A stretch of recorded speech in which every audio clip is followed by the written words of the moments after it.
It was supposed to be just another night, a short walk across campus, a talk between friends. But by morning, 19-year-old Colleen Harper was gone. No witnesses, no screams, just silence.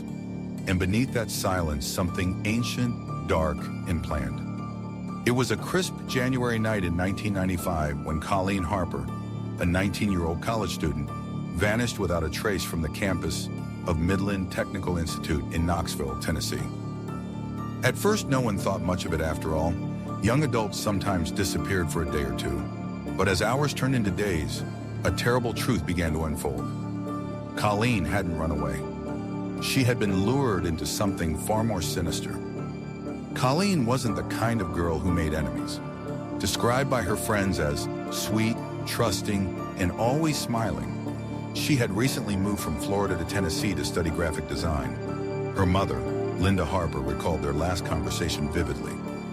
"She told me she was trying to make new friends," Linda said in a later interview, her voice breaking.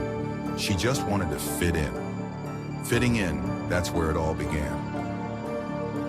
When Colleen arrived at the campus dorms, she quickly gravitated toward another student, Tara Sanders, a striking 18-year-old with jet black hair, heavy eyeliner, and a fascination with the occult. Tara exuded confidence, the kind that intimidated some and attracted others. To Colleen, who was shy and eager for acceptance, Tara seemed exciting, mysterious, and maybe even a little dangerous. But beneath Tara's charisma was something darker. Students whispered that she believed in satanic rituals and called herself a vampire. She wore a small pentagram around her neck and claimed she could feel people's auras.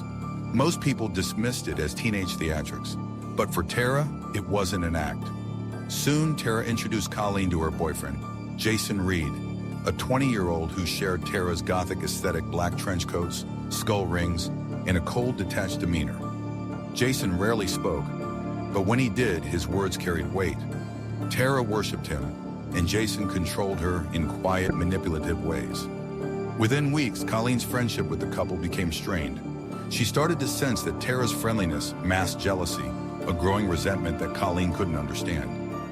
Other students noticed it too. One classmate recalled, "Tara would glare at Colleen across the cafeteria. If Jason talked to Colleen, even just to say hi, Tara's face would change completely." Colleen, ever polite, tried to smooth things over. She apologized when Tara accused her of flirting with Jason, something that wasn't true. But the apology didn't help. It only seemed to make things worse. By mid-January, Tara's obsession had reached a dangerous point. She began telling friends that Colleen needed to be taught a lesson. Most brushed it off as empty talk, teenage drama. But in Tara's mind, that lesson had already taken shape. One night, as the winter wind howled through campus, Tara told Jason and another friend, Nick Barnes, about a plan. She said they were going to take Colleen to a nearby abandoned site called the Devil's Wash. It was an old stone quarry on the outskirts of Knoxville, isolated, half overgrown, and surrounded by woods. Nick hesitated. He thought Tara was joking, maybe just trying to scare Colleen. But Jason didn't laugh. He simply nodded. A few days later, Tara approached Colleen and said she wanted to talk things out to clear the air. She invited her to come along with Jason and Nick for a late-night walk to the quarry. Colleen, relieved by what seemed like an olive branch, agreed. It would be the last decision she ever made. The night of January 12, 1995, began like so many others on the Midland Tech campus, cold, quiet, and forgettable. Students hurried between dorms and the cafeteria, heads buried in scarves and winter hats. Inside her small dorm room, Colleen Harper zipped up her jacket and grabbed a flashlight. She told her roommate she was heading out with Tara Sanders, Jason Reed, and Nick Barnes. "We're just going to hang out for a bit," she said with a shrug. Her roommate thought nothing of it. Colleen often went on late walks, but when the door closed behind her, something in the air felt wrong. According to later testimony, the group piled into Jason's beat-up gray hatchback around 8:45 p.m. The heater didn't work, and the windows were fogged. Tara sat in the front seat beside Jason, humming softly to herself. Colleen and Nick sat in the back, the silence heavy between them. Nick would later recall that Tara seemed almost giddy, her laughter sharp and unpredictable. She kept saying things like, "Tonight's the night we set things right," Nick told investigators. "I thought she meant they were going to talk and maybe finally stop fighting." The car wound down dark country roads, headlights cutting through the mist. Jason said little, keeping his eyes fixed on the road ahead. Tara occasionally reached over to touch his arm, whispering things only he could hear. Colleen watched the trees slide by outside the window. The further they drove, the more isolated it felt. When she finally asked, "How much longer?" Tara just smiled. "Not long," she said softly. "You'll like it there." The Devil's Wash wasn't a place people visited for fun. It was a forgotten scar of land, an old limestone quarry hidden beyond a tangle of overgrown woods. Locals said strange things happened there. They called it cursed. When the car stopped, the sound of the engine dying left an eerie silence. A pale moon hung overhead, reflected in stagnant pools of water. The ground was uneven, slick with mud. Tara jumped out first, flashlight in hand. Her laughter echoed through the quarry walls. "Come on, guys, let's go up to the ridge." Colleen hesitated, shivering as she followed. The others trailed behind, Jason carrying a small backpack. Inside it were a knife, a box cutter, and a few trinkets, a pentagram necklace, a lighter, and a notebook scrawled with occult symbols. Nick would later say he thought it was just part of Tara's ritual act. He never believed she'd use them. At the top of the ridge, the group stopped. The air was sharp and biting. Tara turned to Colleen and smiled the kind of smile that didn't reach the eyes. "You know, Colleen," she began, "I didn't bring you out here to fight. I wanted to start over." Colleen's relief was visible. She nodded quickly, apologizing again if she'd done something to upset her. "I don't want any drama," she said. "I just want to be friends." But Tara's expression changed. The smile hardened. "Friends?" she whispered. "You really think I could ever be friends with someone like you?" Colleen frowned, confused. "Tara, what are you talking about?" Jason stepped forward then, his voice low and flat. "You lied to her," he said. "You tried to take what's hers." Colleen backed up, shaking her head. "No, I didn't, I swear, I didn't." That's when Tara lunged. The first blow came from behind. Jason shoved Colleen hard to the ground. Her flashlight rolled away, the beam spinning wildly across the rocks. Tara screamed not in fear, but rage, and pulled out the knife from Jason's backpack. Nick froze. He later told police it was like watching someone become possessed. She was screaming things I couldn't even understand, like it wasn't her voice. Tara began striking at Colleen, first shallow cuts, then deeper. Colleen screamed for help, calling Tara's name, pleading. But Jason stood still, his eyes cold. At one point, Tara ordered Colleen to remove her jewelry, a small silver ring and a cross necklace. "You don't deserve light," she hissed. "You don't deserve purity." When Colleen tried to run, Jason caught her by the arm and threw her down again. The sound of impact echoed across the quarry walls. Tara's rage became a frenzy. She slashed Colleen's back, carving into her skin. She said it was part of a sacrifice. Jason didn't stop her. He encouraged it. "Finish it," he said softly. "She needs to pay." Colleen begged for her life, promising to leave them alone. But Tara didn't hear her. She kept striking until the screaming stopped. When it was over, Tara stood panting over the body. Her hands trembled, covered in blood. Jason wrapped his arms around her, whispering something that Nick couldn't hear. Then Tara knelt beside Colleen's body and used the knife to carve a pentagram into her chest. Nick, horrified, turned away and vomited. "I told them we had to go," he later said. "But Tara, she just kept saying, 'It's done now, she's free.'" They left Colleen's body near a pile of rocks, partially hidden by brush. Before they left, Tara took Colleen's cross necklace and slipped it into her pocket, a trophy. The drive back was silent. Jason stared straight ahead. Tara hummed softly, as if in a trance. When they returned to campus around midnight, Tara told Nick, "Say a word and you'll join her." Nick didn't sleep that night. The image of Colleen's face frozen in terror, the moonlight glinting off blood-streaked stone, replayed in his mind over and over. 2 days later, on January 14th, hikers stumbled upon something in the quarry. At first they thought it was a mannequin, pale and lifeless.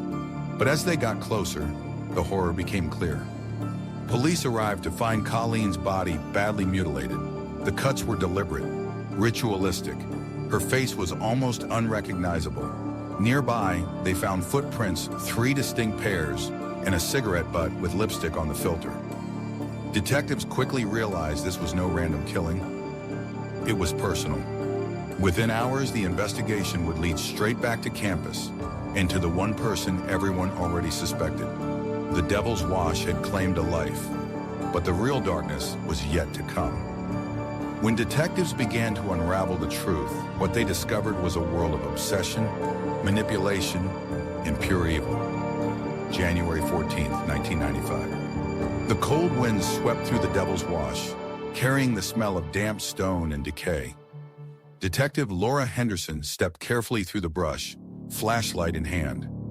The light caught something pale beneath the frost, and then she saw it. The body lay twisted, half buried under loose gravel. A young woman, her clothes torn, her skin marked with deep cuts. Henderson froze. She'd seen death before, but this scene was different. It felt ritualistic, deliberate. "Get the photographer," she whispered. "We've got ourselves a homicide." Crime scene technicians worked in silence. Each photograph captured the brutality. The deep wounds, the blood-soaked earth, the carved pentagram on the victim's chest. It wasn't random violence. It was rage, guided by something dark. An ID found in the victim's jacket pocket confirmed what many feared. Colleen Harper, 19 years old. Nearby, investigators found several clues. A cigarette butt with traces of red lipstick. Footprints of 3 different sizes, one belonging to a man with heavy boots. A torn piece of paper with a faint drawing, a pentagram inside a circle. Detective Henderson crouched beside the evidence markers, her eyes narrowing. "Whoever did this wanted to make a statement," she said quietly. This wasn't just murder, it was performance. Back on campus, word spread fast. Students whispered in dorm hallways, wondering who could have done it. Some said it was an outsider, a drifter. Others pointed to the only person known to have serious conflict with Colleen, Tara Sanders.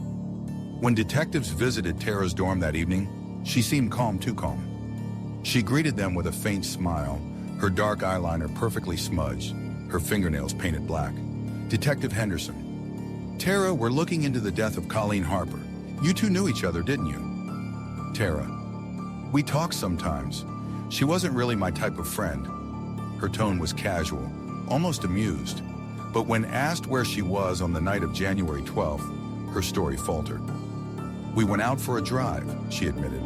"Me, Jason, and Nick. But Colleen wasn't with us." That was a lie, and detectives knew it. The next morning, officers found Nick Barnes pacing outside the student center, pale and shaking. He hadn't slept in days. When Detective Henderson approached him, he broke down almost instantly. "It wasn't supposed to happen," he cried. "She said we were just going to scare her. Just scare her." Within an hour, Nick was in an interrogation room, confessing everything from the ride to the quarry to the final moments of Colleen's life. His account was chilling, fragmented between sobs. Tara said Colleen needed to be punished.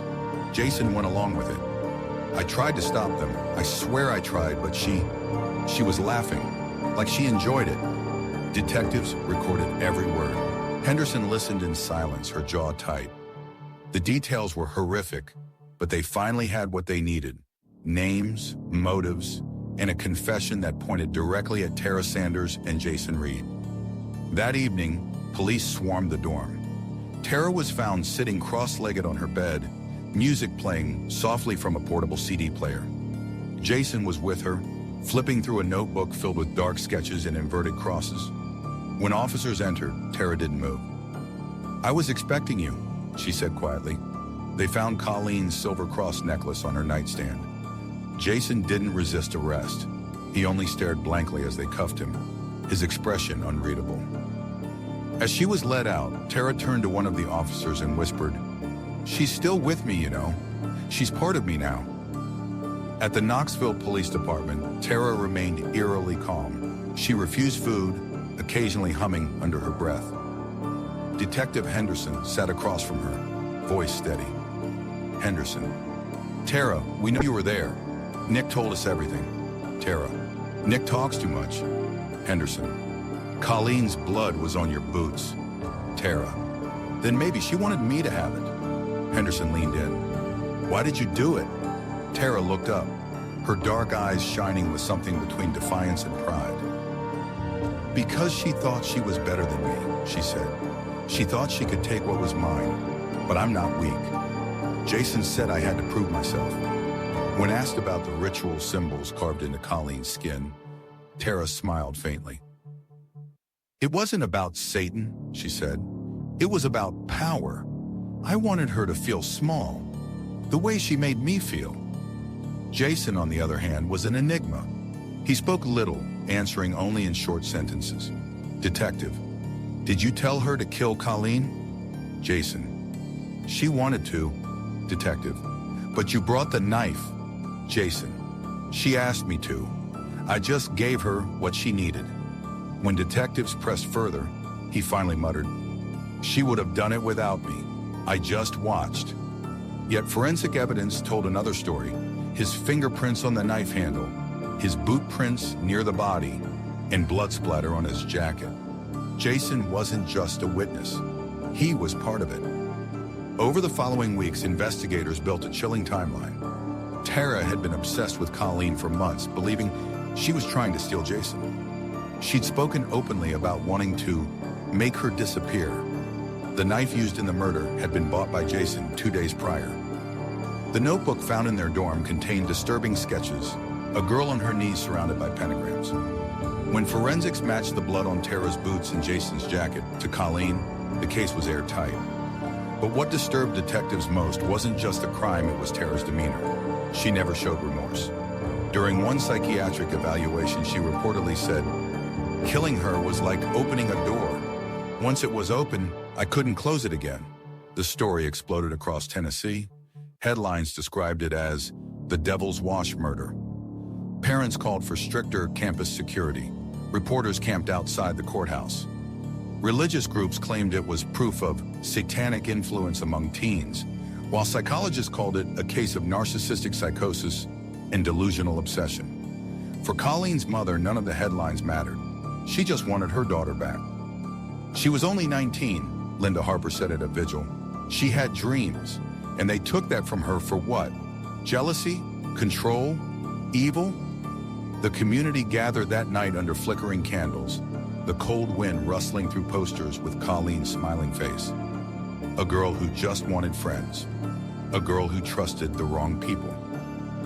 A week before the trial, prosecutors released a taped confession, a decision made to ensure full transparency. In the video, Tara sits in a gray interrogation room. Her voice is calm, emotionless. "I remember every detail," she says. "The way she looked at me when I told her it was over. She begged. They always beg." She pauses, staring at the camera. "People will think I'm a monster," she continues. "But monsters don't feel alive. I did." That single clip went viral nationwide, a haunting portrait of a teenager who had embraced darkness without hesitation. The confessions sealed their fate, but the scars left behind would haunt everyone who touched this case. And as the trial began, the question remained, was this truly evil or just madness unleashed? The trial of Tara Sanders and Jason Reed began in June of 1996, nearly a year and a half after the murder of 19-year-old Colleen Harper. By then, the case had become one of the most talked about crimes in Tennessee history. Reporters packed the courtroom, sketch artists filled entire pages with their faces, and every major network had a camera pointed toward the courthouse steps. But for Colleen's family, it wasn't about attention. It was about answers. It was about closure, something that had become harder to believe in with each passing day. When the defendants entered the courtroom, all eyes turned. Jason Reed, pale and expressionless, avoided looking at the gallery. Tara Sanders, however, walked in as if she owned the room, chin high, dressed in all black, a faint smirk on her lips. Her behavior unsettled everyone. She showed no visible remorse, no sign of guilt, only a strange pride, as if she were the star of a dark performance. Prosecutors would later use that demeanor to paint her as cold, calculating, and dangerously delusional. Prosecutor Ellen Graves, a sharp, composed attorney with years of experience in homicide cases, stood before the jury and began her opening statement. This was not an accident. It was not a spontaneous act of anger. This was ritualistic murder, planned, executed, and celebrated by the defendants. The defense tried to argue insanity, claiming Tara was deeply disturbed, suffering from delusions and mental illness fueled by occult obsession and abuse. But as the weeks went on, the evidence told another story. Forensic specialists took the stand one by one, walking the jury through every detail of the crime scene. Photos were shown carefully blurred for the public, but still graphic enough to leave jurors visibly shaken. The prosecution presented Colleen's cross necklace, recovered from Tara's dorm room, alongside the knife used in the attack. Then came the testimony that sealed the case. Nick Barnes. Nervous and visibly traumatized, Nick recounted that night through tears, his voice trembling as he described the horror he witnessed. She said she wanted to scare Colleen, but when she started cutting her, she didn't stop. Jason just watched, like he wanted it to happen. He broke down several times, forcing the court to pause. The jury listened in silence. Even the judge looked shaken. Prosecutor Graves turned to the jury, her voice measured but burning with conviction. You've heard the details. You've seen the evidence. Tara Sanders and Jason Reed didn't just take Colleen Harper's life. They destroyed her in the name of their own twisted desires.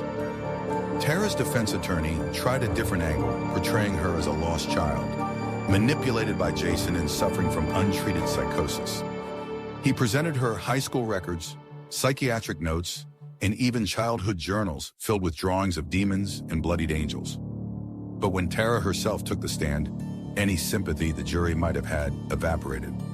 She spoke calmly, almost arrogantly. I know what I did, she said, and I know why. Colleen was trying to steal everything from me. My boyfriend, my power, my peace. I had to stop her. When asked if she regretted it, she tilted her head and smiled faintly.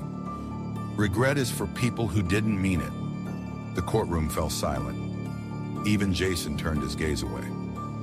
When it came time for Jason to testify, the courtroom buzzed with anticipation. Would he protect Tara or finally turn against her? He chose the latter. Jason told the court that Tara had been obsessed with power, that she talked for weeks about making a sacrifice. He admitted to bringing the knife, but insisted he never thought she'd actually kill Colleen. She wanted to prove herself to me, he said quietly, and I let her. The prosecution pounced on his admission. You let her? Graves repeated. Mr. Reed, you didn't let her. You helped her. You carried the knife. You pinned Colleen down. You watched as she begged for her life. Jason didn't respond. His silence said enough. After 6 grueling weeks, the jury deliberated for just 5 hours. They returned with unanimous verdicts. Tara Sanders, guilty of first-degree murder. Jason Reed, guilty of first-degree murder. Complicity and participation. When the judge read the verdict aloud, Colleen's mother clutched a photograph of her daughter, tears streaming down her face. The sentence followed swiftly. Tara received the death penalty. Jason was sentenced to life imprisonment without the possibility of parole. The courtroom gasped. Tara's smirk vanished for the first time. As officers led her away, she turned to the gallery and said something almost inaudible. We'll meet again. Linda Harper would later say she still hears those words in her dreams. The years after the trial brought little comfort. Tara became infamous behind prison walls. Inmates called her the Witch of Knoxville. She spent most of her days in isolation, reading books on mythology and writing poetry filled with dark imagery. Jason adjusted differently. He rarely spoke to anyone, refused interviews, and reportedly converted to Christianity while incarcerated. In a 2010 letter to Colleen's family, he wrote, "I can never undo what I let happen. I see her face every night. I deserve to rot." Tara, on the other hand, continued to draw attention. From her death row cell, she sent letters to journalists and true crime authors, each one more unsettling than the last. In one letter, she wrote, "People think I killed Colleen out of hate. They're wrong. I did it out of love. Love twisted by fear." Over the next 2 decades, Tara's defense team filed multiple appeals, claiming her mental health had deteriorated and that the original trial was biased due to media frenzy. Each time, the courts rejected her petitions. In 2019, a federal appeals court upheld her death sentence, ruling that she was fully aware of her actions and their consequences. Yet despite her sentence, Tennessee's lengthy death penalty process meant she remained alive, confined to a small gray cell, her only window a narrow slit overlooking the prison yard. Journalists who visited her described her as eerily articulate, alternating between charm and cold detachment. One interviewer asked her if she thought about Colleen. "Every day," she said, "but not for the reason you think. She's with me, in here." She tapped her temple. For the Harper family, time did not heal. It only changed the shape of their pain. Linda Harper became an advocate for campus safety and victims' rights, speaking at universities about the dangers of trust and manipulation. "Colleen's story isn't just about murder," she said at one conference. "It's about how evil hides in plain sight behind friendship, behind love, behind every mask we want to believe in." In 2020, the old quarry, the Devil's Wash, was finally sealed off. Local authorities fenced it and placed a memorial plaque near the entrance. In memory of Colleen Harper, 1975-1995, a light taken too soon. Each year on the anniversary of her death, people still leave flowers at the gate. Some leave crosses, others leave notes written in trembling handwriting. One simply read, "You didn't deserve this. None of us did." As of 2025, both killers remain behind bars. Tara Sanders, now 48, remains on death row at the Tennessee Women's Prison. Her final appeal was denied in 2023. Execution has not been scheduled, but the state lists her as awaiting sentence enforcement. Jason Reed, 50, continues to serve his life sentence at Brushy Mountain State Penitentiary, where he reportedly keeps to himself, rarely speaking to staff or inmates. Those who have encountered him describe a man hollowed out by guilt, one who lives in silence, haunted by what he allowed to happen. Tara, however, has embraced notoriety. She occasionally grants interviews, her words still dripping with cold defiance. In one of her most recent statements, she said, "Everyone keeps asking why. But the truth is simple. Sometimes evil doesn't have a reason. It just exists. And once you taste it, it never leaves you." The story of Colleen Harper is more than a tale of jealousy and violence. It's a warning, a reminder that darkness doesn't always come from strangers lurking in shadows. Sometimes it comes from the people we trust, the people who smile at us, the ones we call friends. Colleen never imagined that a walk in the cold night would lead to her death. She wanted peace. She wanted acceptance. Instead, she met cruelty wrapped in friendship. Today, her story continues to echo through classrooms, documentaries, and every mother who tells her daughter to be careful who she trusts. Because evil, as this case proved, can wear any face.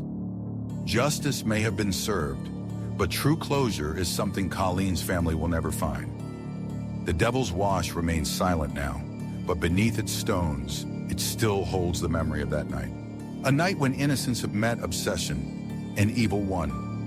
Thank you for watching Criminal Minds Archives. If this story moved you, please subscribe for more true crime stories that uncover the darkest corners of the human mind. Until next time, stay safe, stay vigilant, and remember, evil often hides where we least expect it.